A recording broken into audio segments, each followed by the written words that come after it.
a nuclear reactor to the tune of $10 billion. These are the guys that, you know, have done these horrible things in Ukraine, and we're here letting them, at least right now, considering letting them build a nuclear reactor there. Well, I mean, there are a number of people that are leading that process. Of course, you know, our national security advisor, plus, as you know, the State Department is leading the let me ask you, is there somebody at DOD saying that's a good idea? Do you think it's a good idea? No, I have not provided any counsel to the President on building. I would ask you to do that. I think it's a really bad idea. I want to talk legacy systems, General Milley, with you, if it's okay. We've had discussions before about phasing out legacy systems, bringing in new systems with the capability to overcome those and amplify on them. I'm a little concerned about JSTARS. You know, we Army guys, we love that program. It helps us, and there's, I guess, talk in this budget of the Air Force wanting to get rid of JSTARS. I'd love to hear your thoughts on, and maybe we have to go into a classified setting, is there going to be a capability gap if that thing goes away? Well, first, like you, JSTARS is a great system, but this budget and the National Defense Strategy is optimizing for the pacing threat, the most significant strategic challenge to the United States, China, and then the acute challenge or the acute threat, which is Russia. JSTARS is not a survivable aircraft in that type of environment against that high-end threat.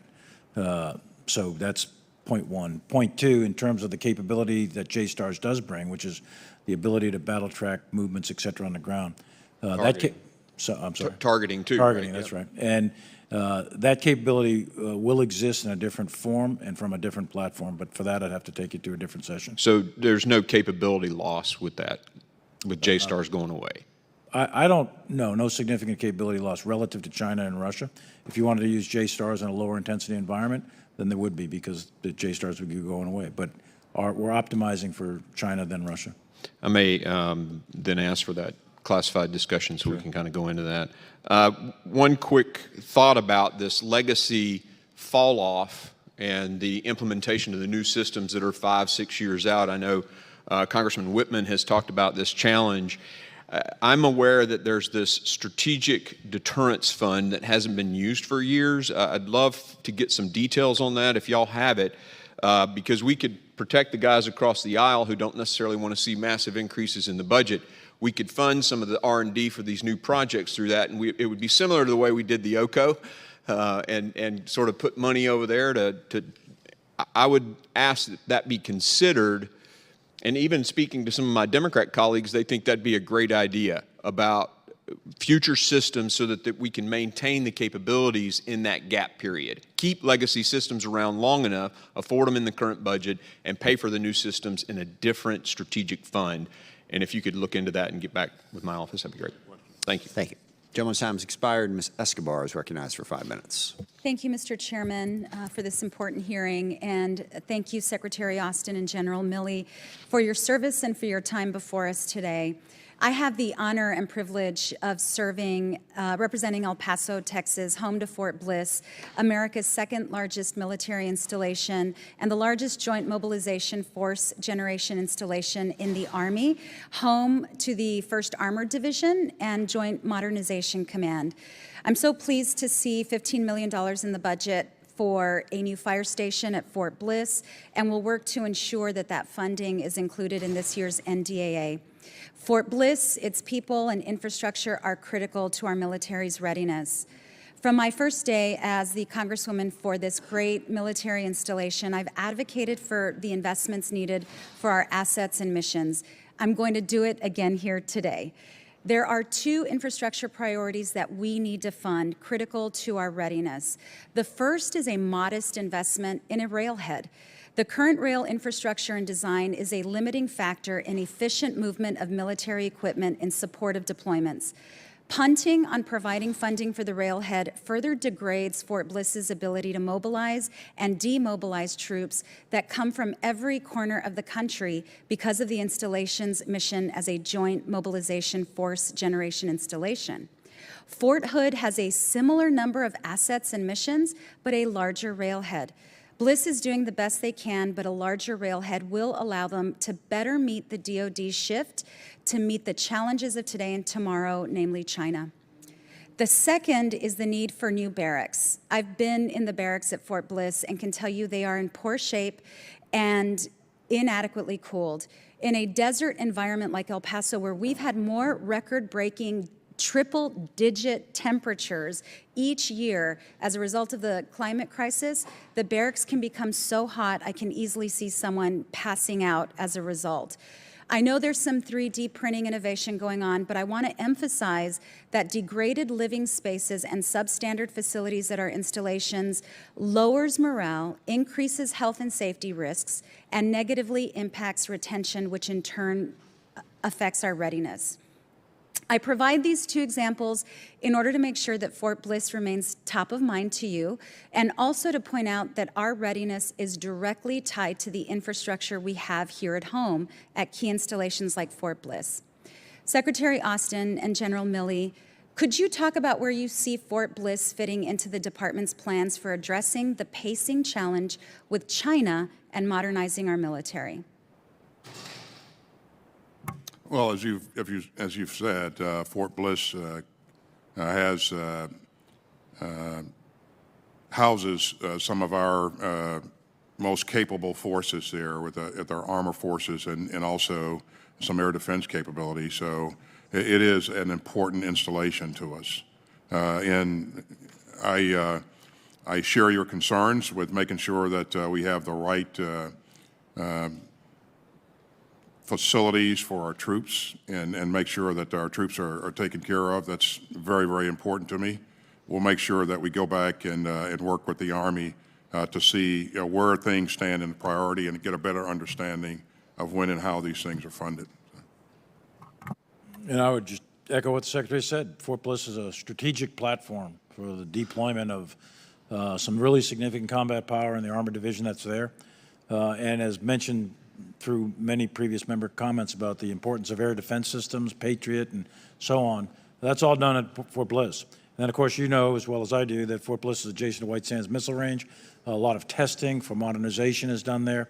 So we want to make sure that the railheads are good so they can deploy the force. We want to make sure the barracks is squared away to ensure that the force itself is being taken care of so we can achieve those strategic objectives. I'll get with the Chief of Staff of the Army. I wasn't, as you know, I'm former Chief of Staff of the Army. I wasn't tracking the barracks at Bliss have deteriorated that bad, but let me get back to you on an answer for that.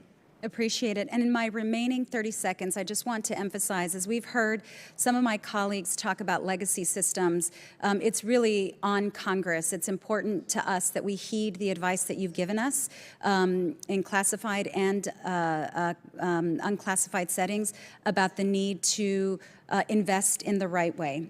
My time is up. I yield back. Thank you both. And by the way, invite you both. Would be honored to host you at Fort Bliss. Mr. Chairman, I yield back. Thank you. Mr. Carl is recognized for 5 minutes. Thank you, Mr. Chairman, and thank you, gentlemen, for willingness to come in here and speak to us. I've got 3 quick points and 1 question. So, you know, when you get to me, you're at the end of the line. So that's the good news. You know, on this defense budget, I personally am tired of a defense budget process that does not supply our troops or meet our global defensive needs. For example, reducing our naval fleet in order to stretch insufficient personnel across fewer ships indicates how backwards our defense spending approach has become. Second point, our withdrawal of Afghanistan indicates a completely avoidable failure of leadership and has made the world and our homeland less safe rather than more safe. And the third point, our refueling capability is essential, especially given the challenges presented by the Indo-Pacific. Last year in this same setting, we had this conversation. I asked you both, General Milley, I asked you both where we are essentially on the circumstances with the KC-46. We were briefed last week that the KC-46 is capable of refueling 86% of our aircraft. Would anyone in this room buy a car with the idea of it working 86% of the time and not 100% of the time? So my frustration is really with this KC-46. And my question, General Milley and General Austin, I ask both of you, why are we not moving forwards with the next generation tanker, the LMXT, which I understand is serving us quite well in Europe?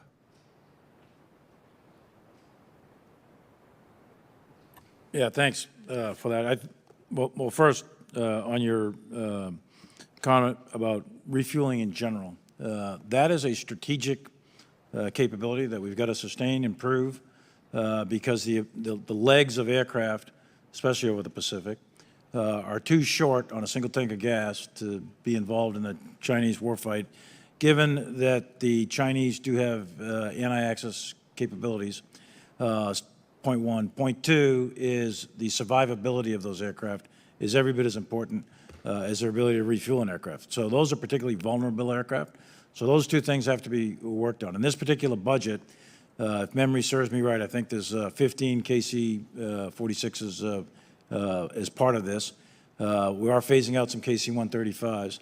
And I agree with you on the LMX piece. I think that is the next generation. We need to get going with that because that is more survivable and it handles a greater ability to refuel the fleet. So I'm not in disagreement with any of that, but refueling is a critical strategic capability that we have. And if you take it back to the American way of war, what makes us so much different than many other countries is our ability to project combat power very rapidly at great distances from continental United States. And refueling, along with a maritime fleet, along with many other capabilities, are what enable us to do that. So that's a key area of investment that we need to continue to do. Thank you, sir. I agree with what the chairman has said. Refueling capability is a significant part of our strategic advantage. And we have to make sure that we maintain the capability to fuel or refuel all of our aircraft. And so for a period of time, we'll need to make sure we have a kind of a blend of capabilities so until we get some of the problems fixed on the 46. But investing in the next generation, I think, is the right thing to do. So I agree with what you've raised, sir. Thank you, gentlemen. Now yield my time. Mr. Golden is recognized. Thank you, Secretary Austin and General Milley. Thank you for being here today, and thank you for your lifetime of service to the country's defense. You know, sitting here for now 3 hours, similar to the way that you two have, it occurs to me that these hearings obviously are very important. That's why we do them. That the oversight is critical. The debate, I think, can be a real source of strength in the policy-making process when done correctly and done, I think, in a general act of good faith. We've also seen some examples where perhaps it's not helpful in regards to the message it can send to the world, to our friends and our foes, and most importantly, to the American people.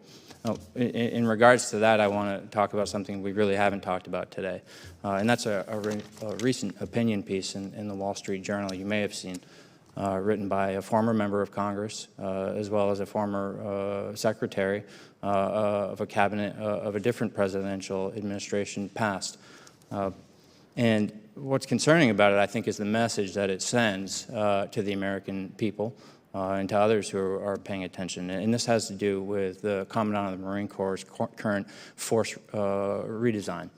I wanted to ask a couple of questions about this, and I'm going to start with General Milley. It says here that there are people out there who are feeling that it is unclear, particularly for people with experience in military planning, what formal review and coordination was required of the Commandant before, his words, the author of this opinion piece, before the Commandant unilaterally announced a policy that would alter the Marine Corps.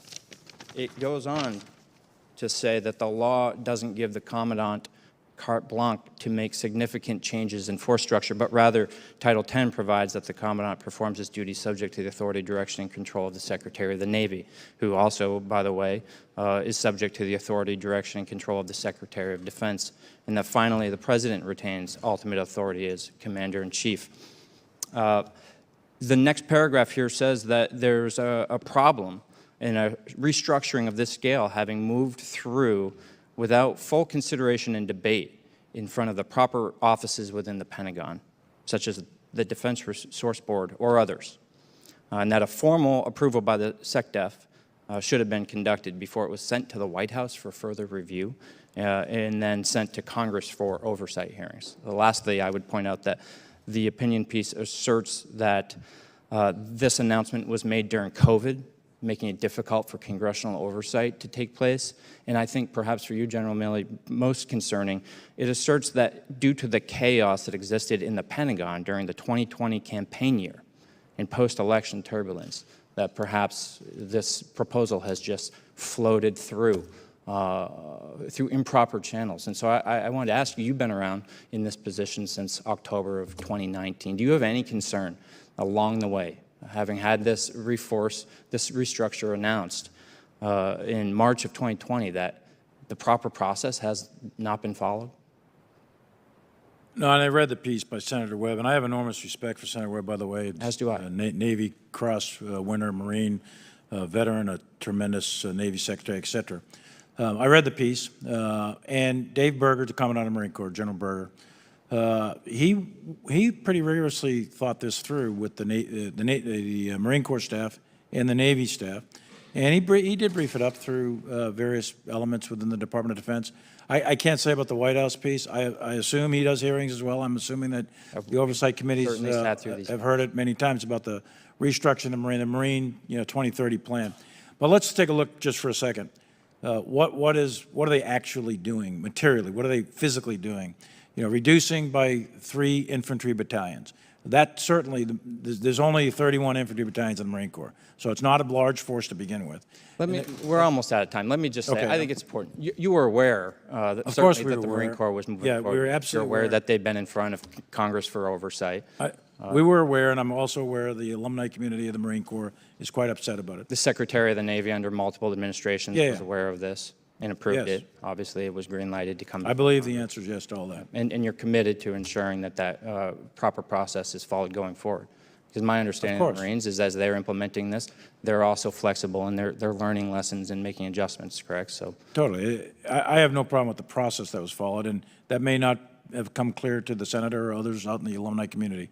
But inside the Pentagon, it's my belief anyway, because I saw it, and so did many members of the Department of Defense, and I know the committees of oversight saw it. So I think that part of the process. The gentleman's time has expired. It's an important point. Thank you. Thank you. Mr. Rogers. Madam Chair, I ask unanimous consent that all committee members have 3 legislative days to revise and extend their remarks and to include extraneous materials into the record. Without objection, so ordered. Mr. Moore. Mr. Moore is recognized. Thank you, Chair. Thank you, Ranking Member. The F-35 Joint Strike Fighter strengthens national security, enhances global partnerships, and powers economic growth across our nation.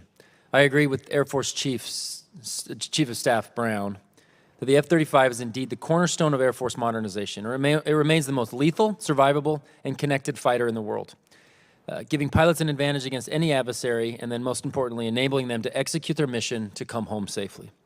At Hill Air Force Base in Utah, our 388th Fighter Wing is the Air Force's first active-duty, combat-capable F-35A Lightning unit. Right now, F-35s from the base's 34th Squadron have been deployed to Germany in response to Russia's aggression in the Ukraine.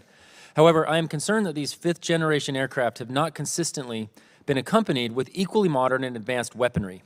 The weaponry to accompany 5th-generation aircraft must include cyber and electronic warfare capabilities, superior radars and sensors, unmanned capabilities, and the ability to defeat rapidly relocatable targets in an anti-access environment. From my understanding, JASM and LRASM and the stand-and attack weapon can help the F-35 reach its full potential as 5th-generation fighter. Secretary Austin, again, thank you all for being here and for your service. Can you provide an update on the implementation of advanced weaponry for the F-35 with battle management capabilities needed to address an increasingly adversarial threats? Yeah, so we're working hard to make sure that we do in fact achieve the upgrades going forward that you mentioned, and we are able to integrate the capabilities from cyber and information that you mentioned. That's a work in progress. We will continue to invest in precision-guided munitions because that's really, really important to us. And you've seen us invest in the upgrade of those precision-guided munitions to make sure that they're survivable. And I like to look at it, and as I dig into this with my team and some of my stakeholders back home, I like to, you make a comparison. We have an $80 million plane that we are putting 50-year-old weapons technology into. Important piece, especially as we talk about the budget today. Do you think there has been enough attention given to the weaponry available to the F-35?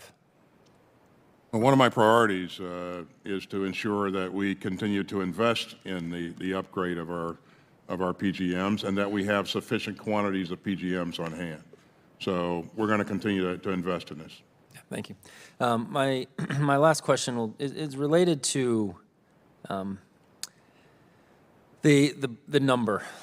The number of F-35s. The DoD is insistent it still plans to seek a total of 1,763 F-35s. However, at a rate of 33 per year, that would take half a century. How is a decreased F-35 buy justified to meet the needs of peer competition in, the very apparent and obvious adversarial AORs that are increasing across our globe? Just kind of comment on, are we doing enough on this F-35 buy, and by decreasing it, are we ready for the next fights?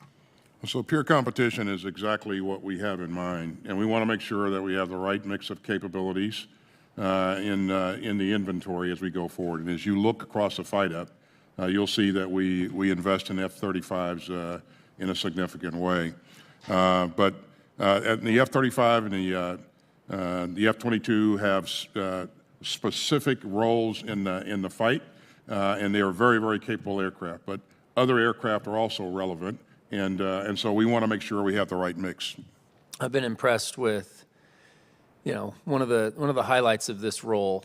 I'm in my first term of Congress, and one of the highlights is interacting individually with the pilots back on our Air Force Base. I think a lot of us have that chance to go and hear their perspective, and they have such incredible ideas and such closeness to these weapon systems, and I know there's a real strong desire for their voice to be heard, and the airmen, as they work on these every day, and just will constantly encourage. There's no question here. I just want to constantly encourage our leadership and our committee to be thinking about what that direct base level input is amidst the turmoil going on in the world, to thank them for their service and really appreciate from every base, but particularly where we have assets deployed from Ogden, Utah right now, and Layton. Thank you.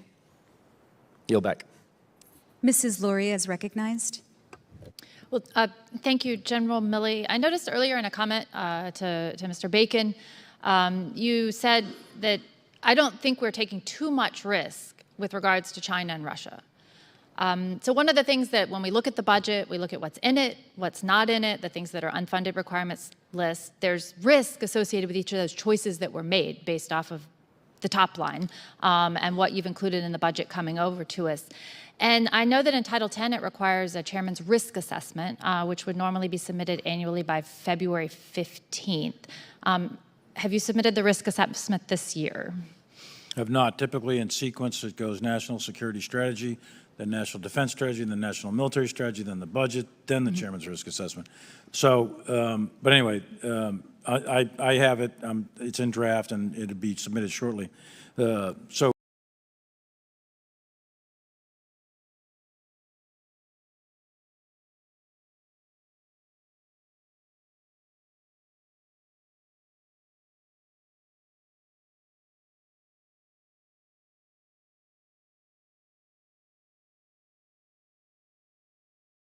So when was the last time the risk assessment was done? It was 2 years ago.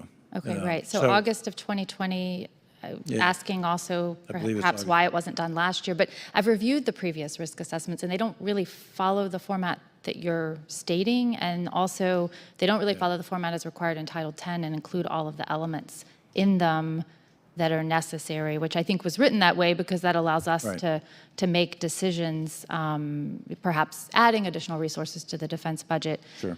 So go ahead, please. I'm sorry. Okay, I'll do better on rewriting it in accordance with the formats. But my point being is the substance of any risk assessment that we do is relative to that. So the probability, we're evaluating risk in this, for this budget, in this NDS, relative to China and Russia. And specific to China, when I said my comment to Mr. Bacon earlier about I don't think it's too much risk. I think that we've mitigated risk relative to China, and I think that the probability of armed conflict with China, the consequence would be high, but the probability is not high in the near term in terms of this particular budget. Now, as you get in the out years, What do you define by I think that the out years is beyond 5 years. So beyond the flight that does not concur with what we've heard from Admiral Davidson and what Admiral Davidson Aquilino said and Admiral Aquilino said was they said that the probability or the capability of China to attack Taiwan is going to be 2027. Capability, not probability. Okay. And that is exactly what President Xi charged his military to do. Well, I would say that myself and many others on this committee interpreted Admiral Aquilino and Davidson's statements differently, but as we're limited in time... They were interpreted differently, but what they said was the capability to attack Taiwan was to be developed by 2027.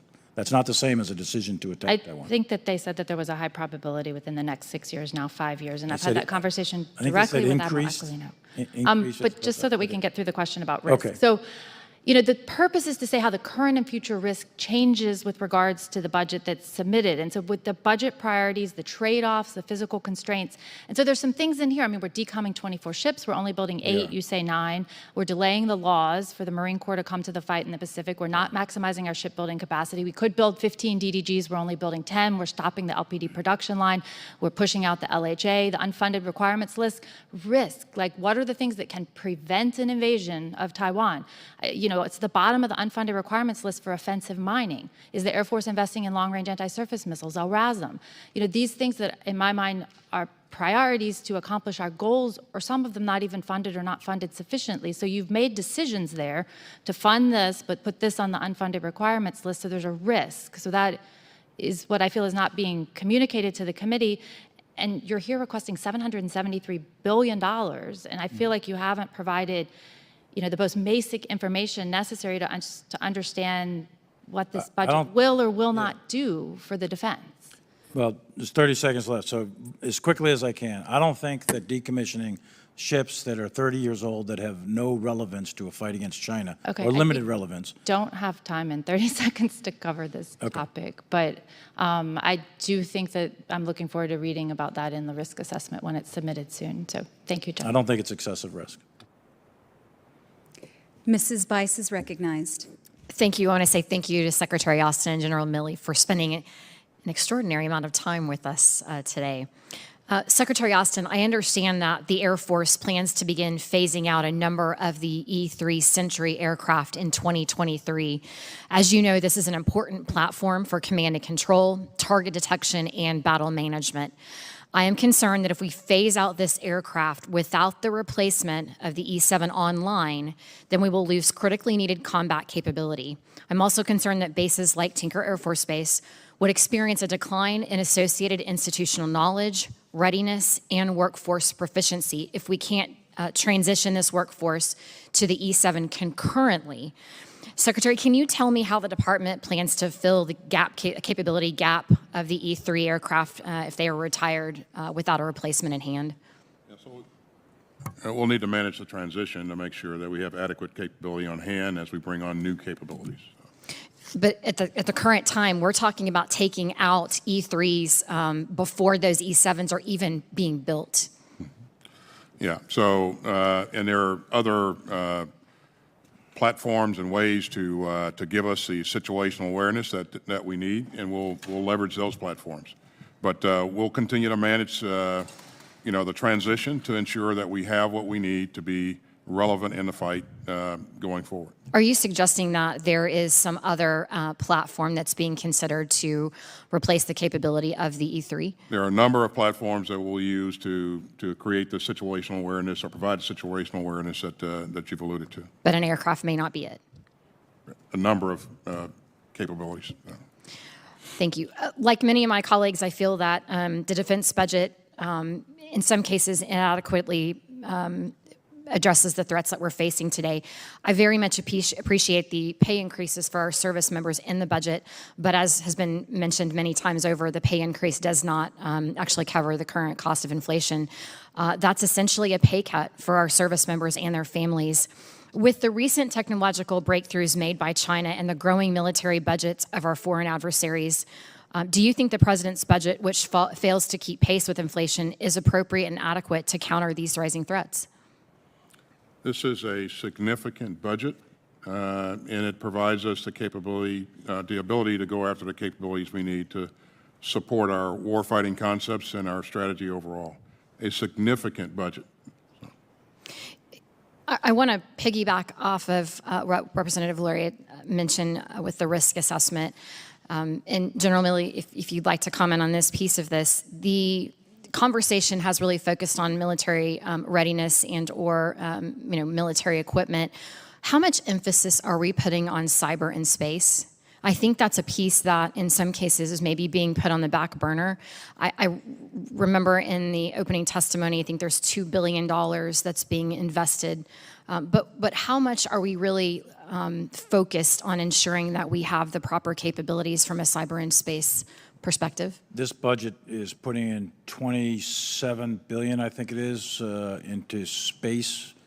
That's the space specific, and then there's probably additional monies throughout the Air Force and Space Command and Space Force beyond that 27, and then I think it's 11 or 12 billion into cyber. So I think that's pretty significant investments in both of those domains.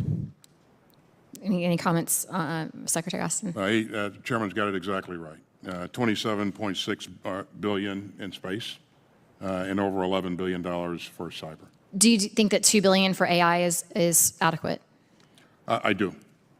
Okay. I do. Thank you. I yield back. Mr. Panetta is recognized. Thank you, Madam Chair. Gentlemen, good morning. Thank you for your service, and of course, thank you for being here. Obviously, I think the invasion of Ukraine is pretty much, I believe, it's revitalized democracies, and as the administration and President has said, it's strengthened our NATO's resolve. And we've seen that, basically, in the fact that you're seeing other NATO countries beefing up their forces. And that includes what we're doing in regards to the defense budget that you submitted, the $813 billion, very, very large on its face. However, when you look at it compared to this year's budget, it's just 2% more. Also, you take into account inflation and the 2.5% of our budget, which is sort of an optimistic number.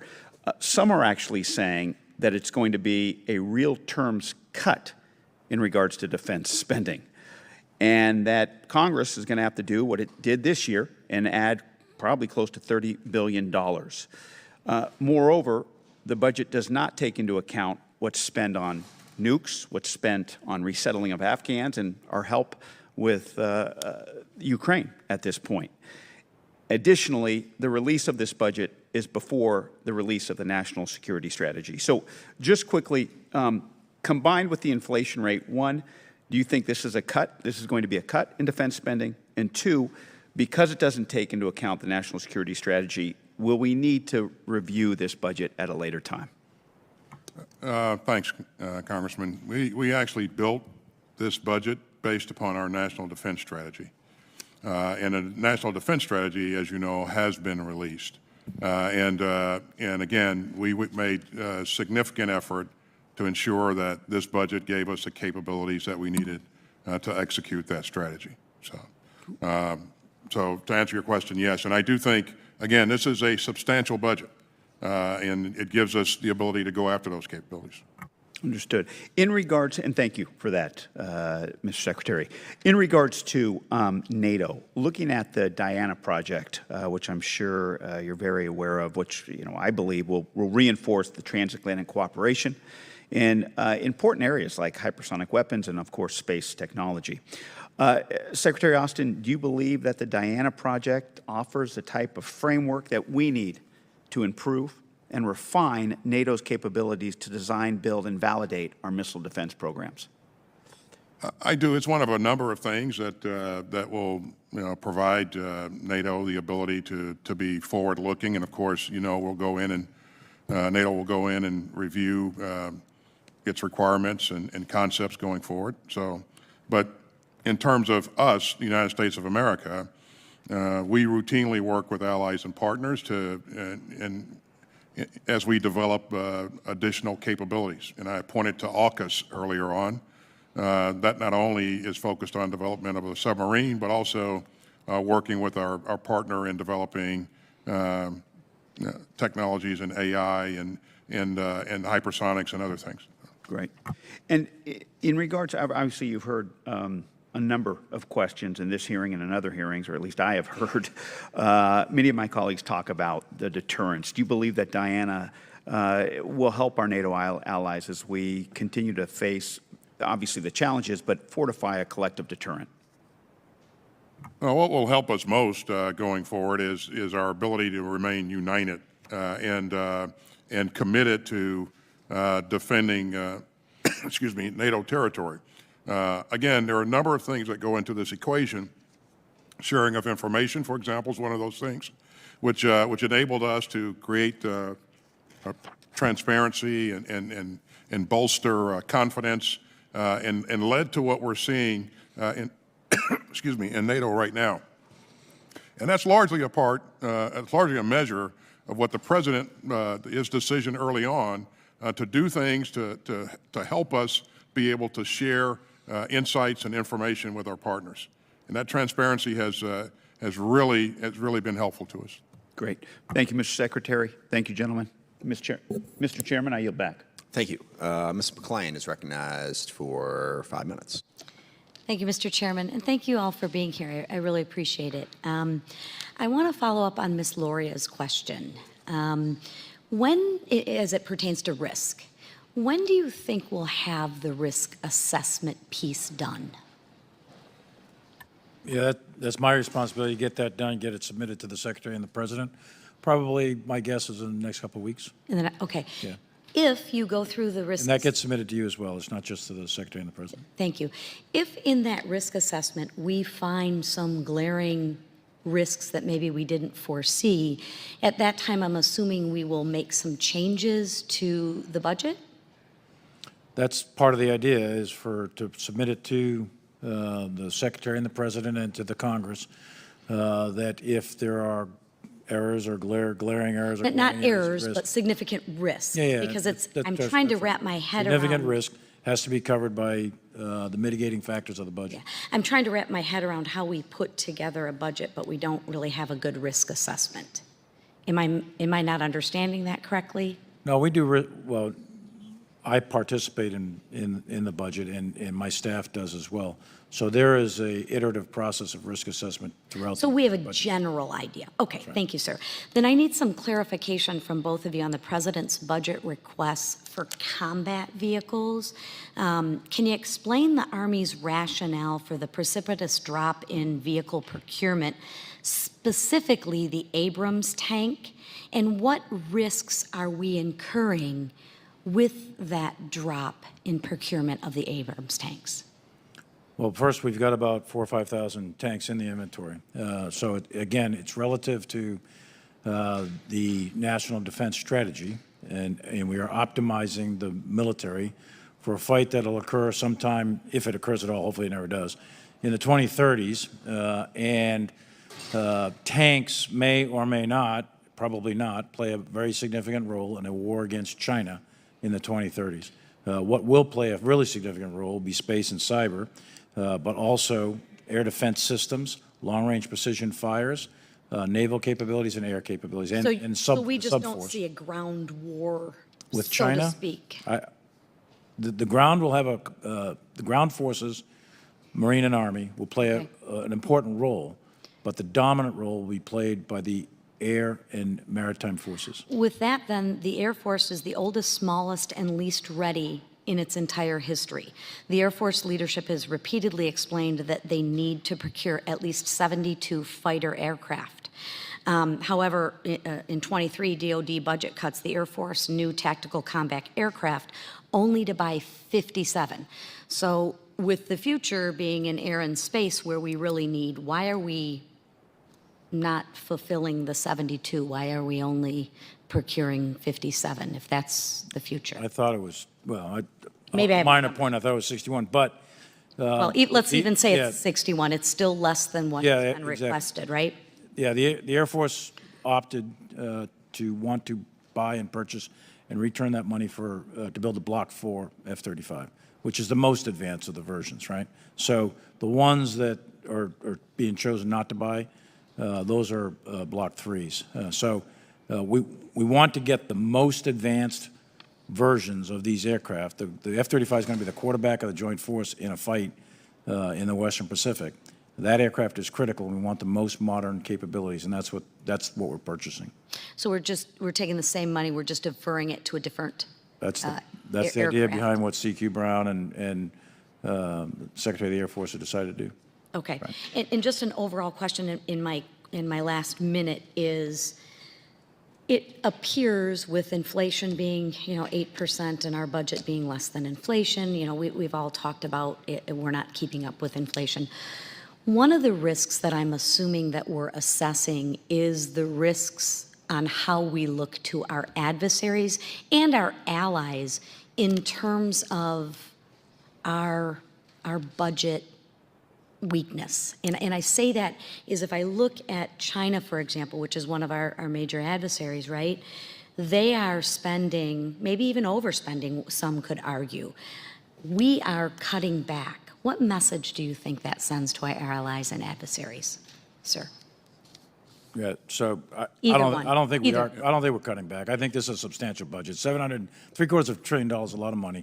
The Chinese are spending about $560 billion or so on their announced budget. If you factor in things like And I apologize, the lady's time has expired. Thank you very much. Mr. Horsford is recognized for 5 minutes. Thank you so much, Mr. Chairman, and thank you to our witnesses.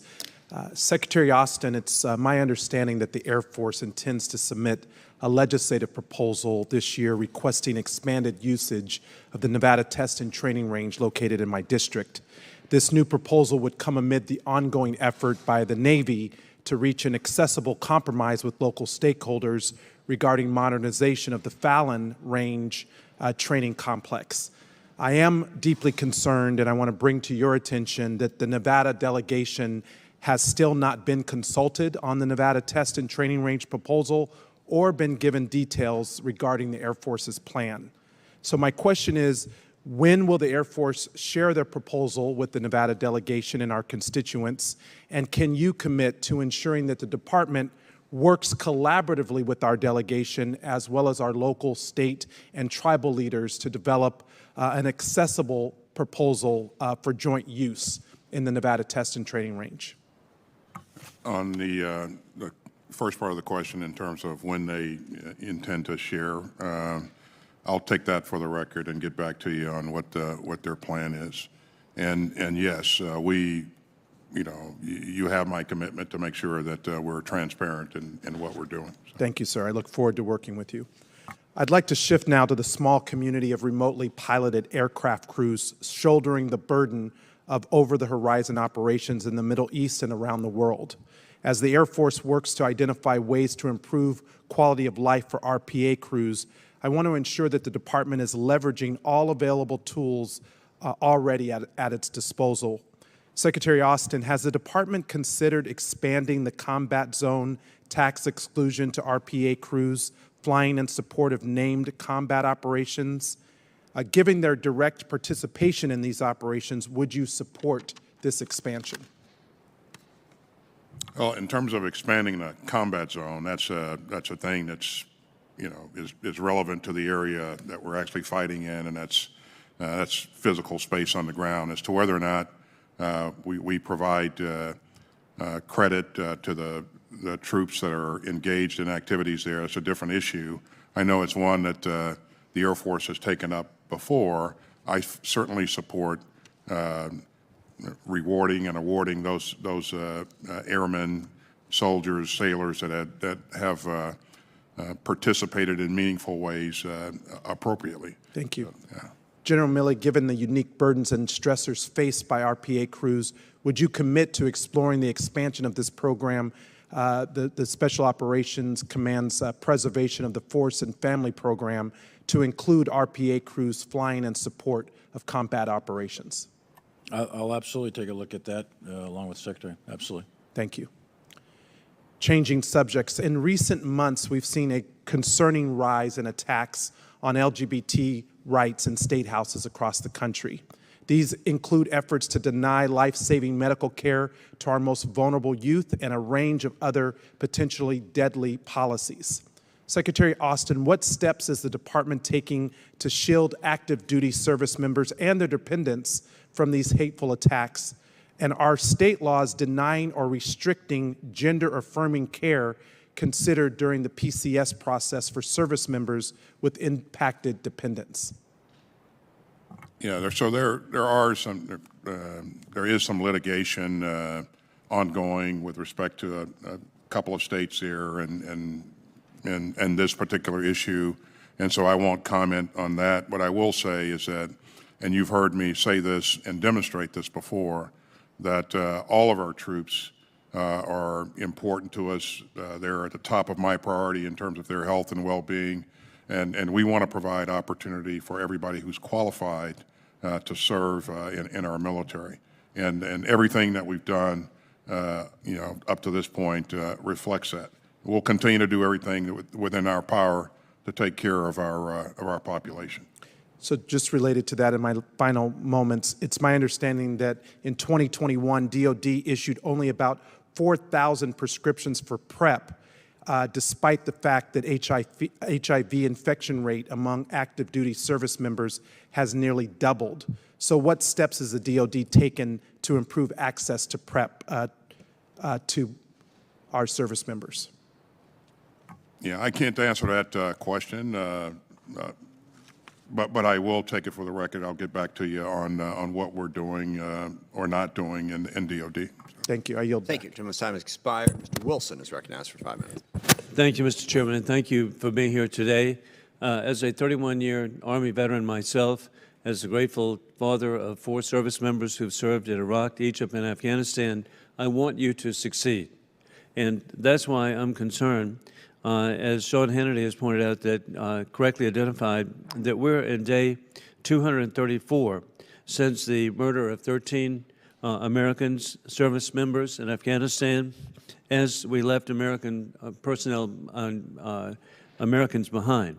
I hope that you both can, by immediately providing help to Ukraine now, the most advanced military equipment for victory for the people of Ukraine. We need to show our resolve and show our success for the very brave people of Ukraine who are just remarkably pushing back against Putin. With that in mind, General Austin, the front page of the Washington Post provided on February 28th, it speaks for itself that Putin is threatening, he's a war criminal, I believe, the families of America and our allies with nuclear weapons. Modernization of our strategic nuclear stockpiles should be a top priority moving forward. We cannot expect to deter Putin when the nuclear capabilities are lagging behind theirs. Putin's recent invasion of Ukraine, which included threats of first-strike nuclear attack toward America and our allies, elevated nuclear modernization on the department's priority list. Can you explain the importance of modernization for deterrence? Thanks, sir. It's absolutely critical. As you've heard me say before, the Triad has served us well over the years, and my goal is to make sure that it continues to do so. And that's why we've invested over $34 billion in this budget towards the modernization of our Triad. And indeed, what you're saying, peace through strength, works.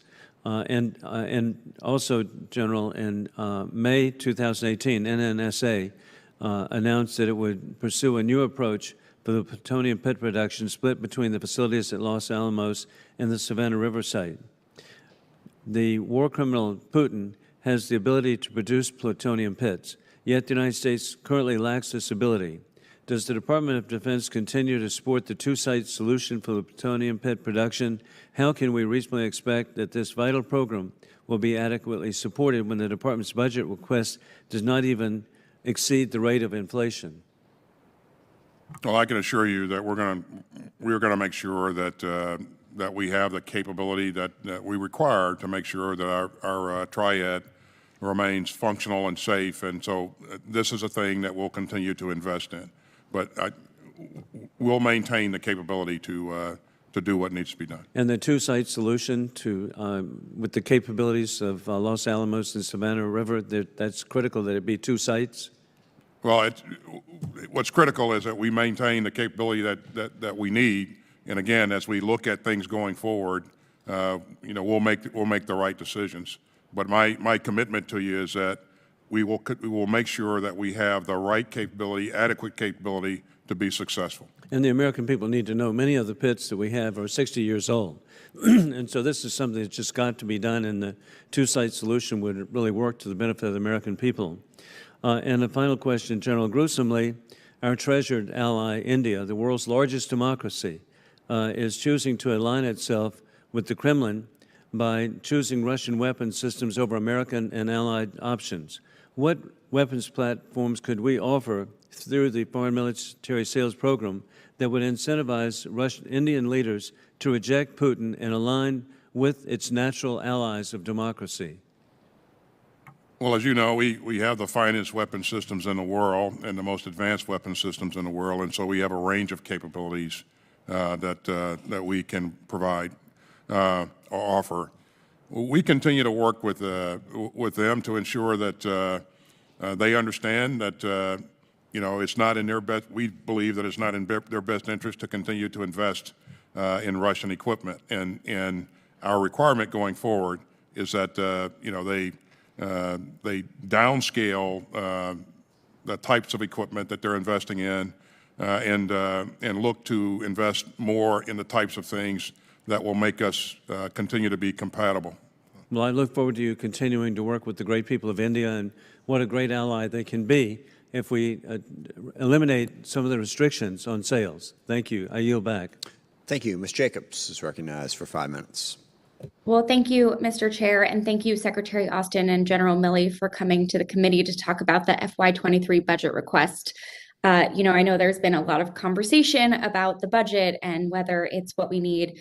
In my initial assessment, I believe this budget is more than adequate, and I look forward to working with you on what an adequate budget looks like moving forward. So, we've talked a lot about how much money we're spending, and, I want to talk a little bit about what we're spending money on. I think it's clear that so many of our doctrines and our policies and our weapon systems were designed for threats and challenges that happened in the past, but not necessarily the ones that we're facing now and into the future. And so, I actually think the current war in Ukraine has shown the utility of low-cost weapons over large, expensive legacy systems. And so, Secretary Austin, what do you think the main lessons are for the U.S. and how successful Ukraine has been in fighting back a Russian force? And how do you think that should impact the way DoD does business? I know Chairman Smith touched on this in his opening, but I really want to drill down on if, in light of Ukraine, you think the department should focus more on low-cost weapons and less on new, expensive, and often overly complex platforms that are often not even survivable in high-end environments.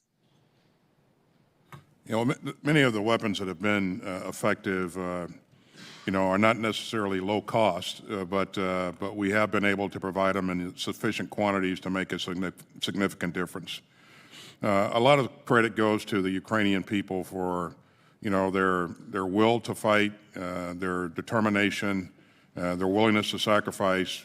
But given all of that, they had, when the time came, the elements, the right kinds of equipment to be able to make a difference on that battlefield. And we've been pouring it in on a daily basis and increasing not only the quantity but the quality of capability that we've been providing. So there are some lessons to be learned in terms of commitment, leadership, tactics, techniques, and procedures, logistics, integration of different types of platforms. A number of lessons across the board. But a key lesson is that, if you pay attention to the right things and do the right things, armed with the right equipment, a smaller force can be very, very effective, and that's what we're seeing today. So. Well, Thank you. And I do think they're low cost relative to some of the high-end alternatives that we're talking about here today. And I think it shows some of the real limits of the high-end systems that, for instance, Russia had. So moving on to the next topic, Secretary Austin, I and many other members of Congress are looking forward to reviewing the report on civilian casualties. And I'm very appreciative that you've called for a thorough review and have taken this very seriously. So just two quick requests related to that review.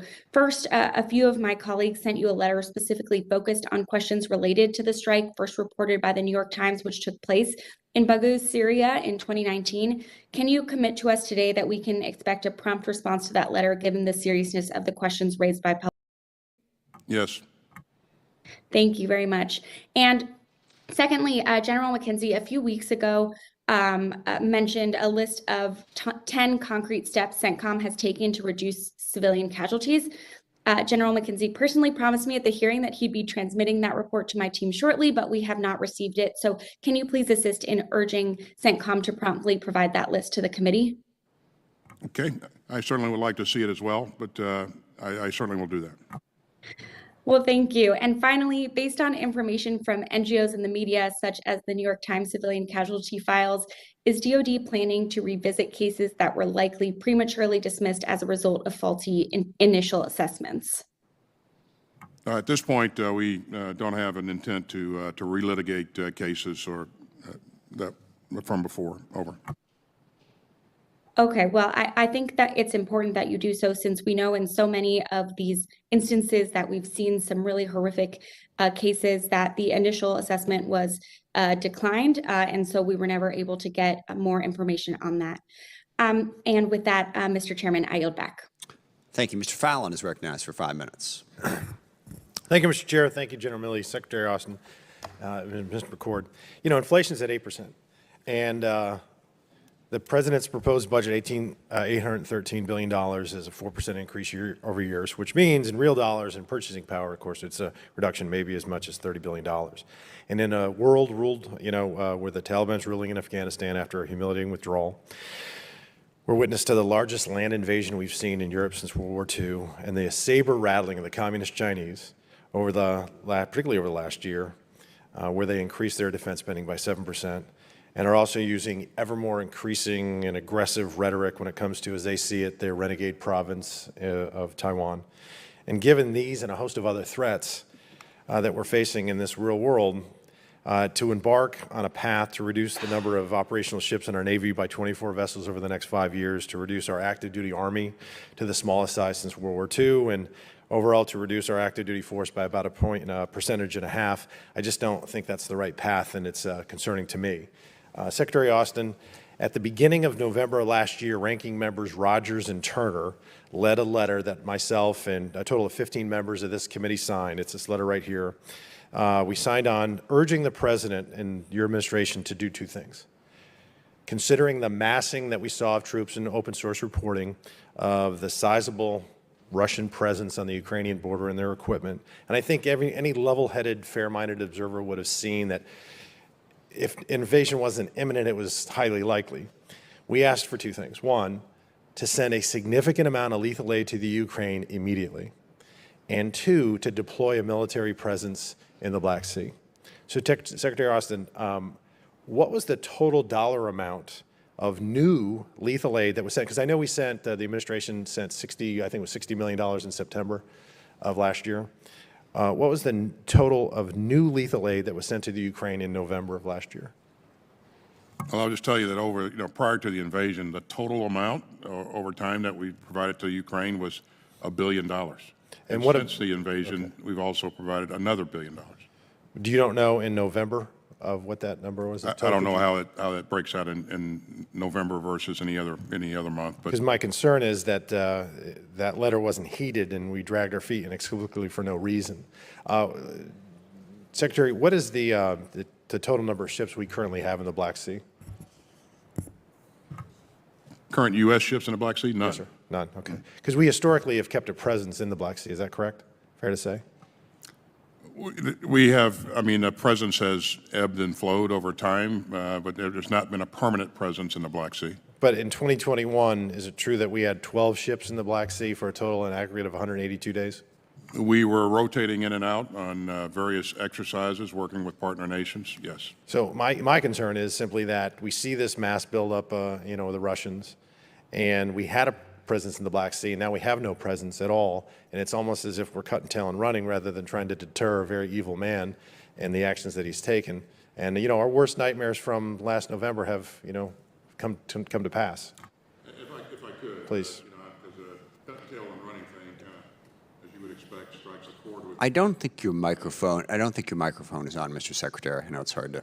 Yeah, if I could, just... Well, that's what critics would say. I'm not saying, you know, because I think, in a large measure, we're allowing Putin to deter us and not deter him. So what you've seen, you know, the day after he invaded, you know, we had forces flowing to the Baltics states, to the eastern flank, you know, within 24 hours to reassure and deter. We had aircraft flying policing missions in Romania and Poland right away, within 24 hours.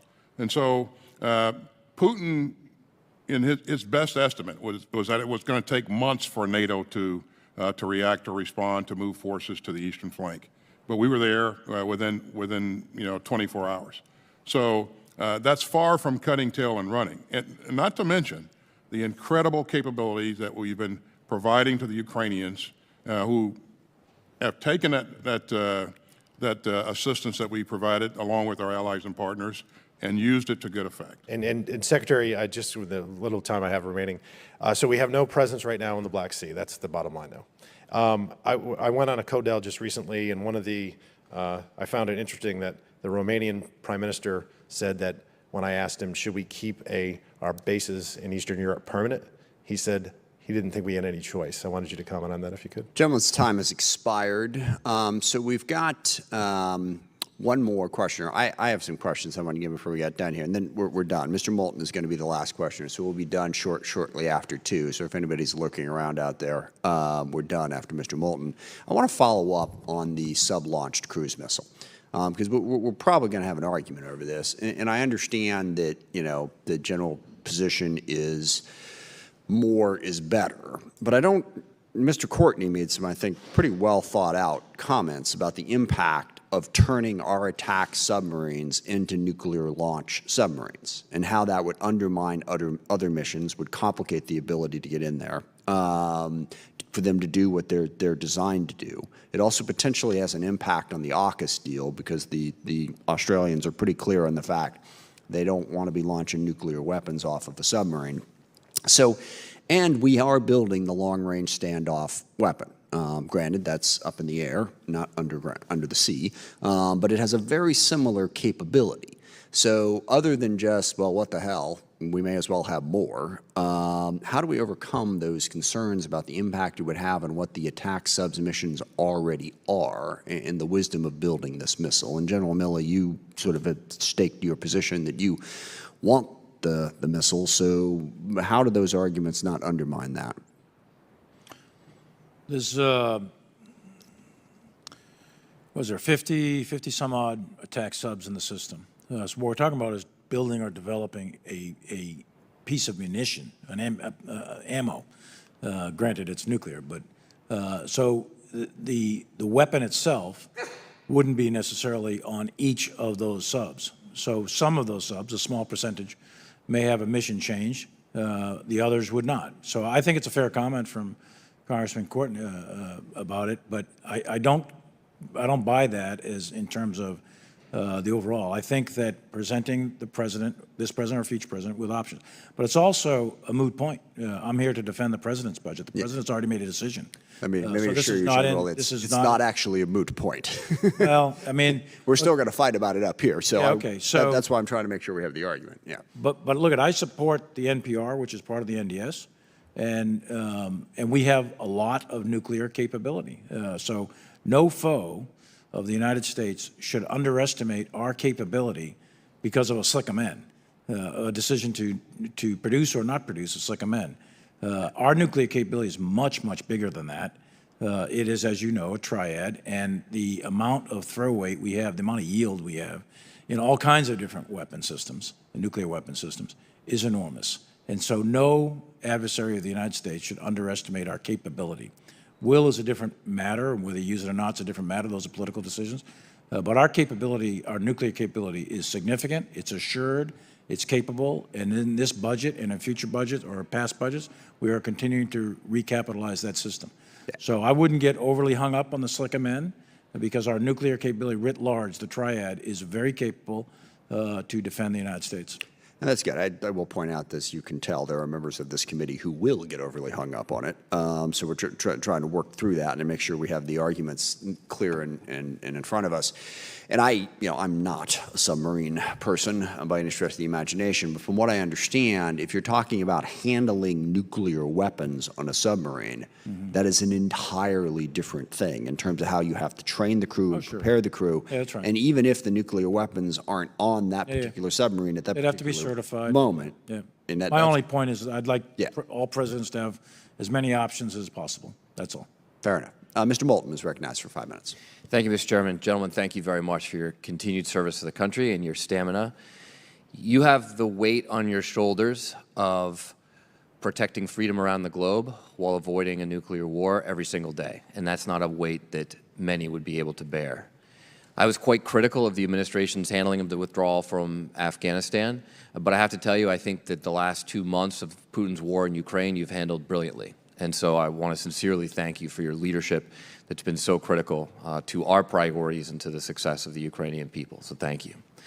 The only consistent criticism that I've heard in a bipartisan way on the effort in Ukraine is just simply the speed at which things are moving. You've done all the right things. Some people have said it could move more quickly, and I think that reflects just a broader concern I have with this budget, that we're transforming the force, we're modernizing, you're investing a lot in research and development. My question is, are we moving quickly enough? So I just have a couple of questions on that. Mr. Secretary, you've testified about the various innovation efforts and the DoD's investment in technology, but Defense Innovation University, DIU, which has leveraged $25 billion in private R&D, introduced 100 new suppliers to DoD from 37 states, has been cut in its budget for FY22. Why is that, and is that a wise move for the future? I think they've been incredibly successful. Well, as we look across the landscape, we want to make sure that we're putting out dollars where we're going to get good return. And DIU has done amazing work for us over time, and we want to make sure that we're also using other means to encourage initiative and bring new capabilities on board, and get the input of entrepreneurs and small companies and that sort of business. But DIU is important to us. It will remain important to us. So that's not a signal that we're phasing DIU out, if that's what No, Mr. Secretary, it's hard for me, especially as the co-chair of the Future Defense Task Force from a couple years ago, to imagine you not increasing the budget for DIU given their returns. So I'd really like to have a more detailed answer for the record, please, on that. And if there's an opportunity for us to increase the budget, that's something we'd like to do. In China, gentlemen, we've seen heavy divestment from the traditional land army. It was a good thing for us that China wasted a lot of time and effort on their million-man army because it was not very effective. They've been pretty dramatic in taking money out of that, downsizing their force, and putting it into other capabilities. As you think about the overall structure of DoD and the balance among the services, are you adapting that balance to meet the threats from China and Russia? Or does each service within your budget essentially still get the same amount of money? I can assure you that each service does not, and that's always an issue of the great debate. But we're really going after the capabilities that we need, that are relevant to this fight that we could have in the future. And so you've seen significant investment in naval forces and also air forces. And if you look across the FIDEP, that trend continues. But it's not a excuse me, it's not a cookie-cutter approach by any stretch of the imagination. Mr. Secretary, on the same theme, can you just, I know that the chairman asked this question at the beginning of the hearing, but can you give me 2 specific lessons that we have learned from Ukraine and explain how those lessons are reflected in changes in this budget? So, are you changing the amount of money that we're investing in artillery or armor or in drones or something like that, given the lessons we've seen on the ground in the last several weeks? And again, it's still early, and this is Sure. a month into the fight, and there will be lessons that we take away from this. But in terms of how it impacts our structure and our warfighting capabilities, we don't. There are no changes that we would desire to make at this point. Again, we'll see how this plays out over time. Mr. Chairman, may I ask you the same question? Do you think that we should be making changes in our budget based on what we're seeing in Ukraine? I might add the conflict in Azerbaijan gave us a lot of lessons along the same lines. I'd say 2 things, not necessarily changes to the budget, but one is the fundamental significance of air defense systems in order to deny an opponent the ability to achieve air superiority or supremacy. That's been done by the Ukrainians, and it's been done with a huge amount of help from the United States with Stingers, et cetera, but also because of our intelligence feeds. So the second big lesson here is intelligence. We have, and I'm not going to go in open hearing about the intelligence we've collected, how we did it and all that, but this war has arguably been the most successful intelligence operation in military history. And it's really tremendous, and someday that story will be told. I guess the third thing is to reinforce the United States doctrinal methodology of mission command, power down, decentralized decision-making to the lowest level possible. The Ukrainians have been trained on that over the last 6 years, actually longer than that, 8 years. Time that's been very has successful. expired. I think it's Sorry. good answer. And this is a good place to close, I think, because the president's budget is president's budget, but it's a starting point, not an ending point. So a lot of the things that we've talked about here, and as we try to react to the lessons learned from the Ukraine conflict, we have a number of months here to work our will legislatively and in cooperation with the Department of Defense and the President to get to the right answer on this. But I think what Mr. Moulton and a number of other people are talking about is really important, modernizing the force. We've talked about it for a long time. How do we, put ourselves in a position to take advantage of innovation more quickly and recognize how the battlefield has changed within the Pentagon budget. As you know, it's a big process, sort of like painting the Golden Gate Bridge. It's constant. Budget get introduced, requirements get locked in, and Pentagon has built a system around the 5-year plan. One of our frustrations on DIU is DIU does great research on ideas, and if they find something that works, then they got to wait 2 years before they can buy it in many instances. I know there is some fungible money to do that, but the length and the process involved undermines our ability to rapidly react in terms of procurement, acquisition, in terms of how we're going to prioritize things. We are working to try to help you speed that up. And that will be a lot of what we do in the next process. Of course, single most important things, if we could get this done by October 1st, that would help you as well. Gentlemen, you have anything to say for the good of the order? I will allow you closing comments if you have them.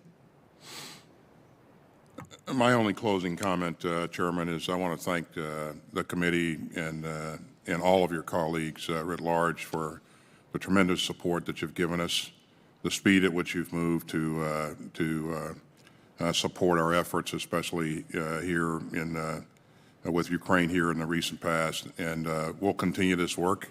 This is something that the Chairman and I talk about every day, and so this is not something that's been passed off to a staff officer at a lower level. This has our continued focus, and we remain in contact with our counterparts in Ukraine there. They've performed magnificently, and I think they'll continue that work. I would also point to the fact that what you're seeing with NATO right now is no accident. The President and all of the cabinet members have really leaned into making sure that we are transparent with NATO. We do everything we can to keep NATO unified, and I think, well, I don't think, I know that our colleagues in Europe really appreciate our leadership and what we've done to help them. Thank you, sir. Thank you. We very much, I'm sorry, Chairman Milley, go ahead. And, you know, ditto, I would like to thank the committee for your continued support as well. And I want to reemphasize what I said in the opening statement. We are at literally, in my view, a pivot point in the geostrategic history of Europe for sure, and perhaps the globe with this invasion of Ukraine. And we've got to do everything we can that's possible without going to war with Russia to ensure that the Ukrainian people remain free and sovereign. That's really critically important to global security. And the third and last point is I'm enormously proud of what this joint force is all about. Every single day these guys come to work. They work hard to defend their country, and they're doing a selfless service for the defense of this nation in support of the Constitution. And nothing could make me prouder than what our soldiers, sailors, airmen, Marines, and Guardians do every single day, day in and day out. Now, we want to emphasize the last 2 points the Secretary and Chairman Milley made. You know, one, that the hard work that has gone in from Secretary Austin and the entire Biden administration to pull this coalition together, to have the response. And then second, what you're seeing in Ukraine, we have been working to train the Ukrainians for a very long time. It shows. So we should be very proud of that. And I do also want to thank the committee, I think, with one notable exception. This was a very, very good discussion of the issues and what we're looking for. And as far as that notable exception goes, I looked it up. Sadly, I don't have the power to simply take a member's time away. So if they're going, they're going. But other than that, I think this committee did a really good job of analyzing the issues. As I said, this is the start of the process. We got a lot of work to do between now and when we produce a final product, and look forward to working with all of you to get that done to the best of our ability. And with that, we are adjourned.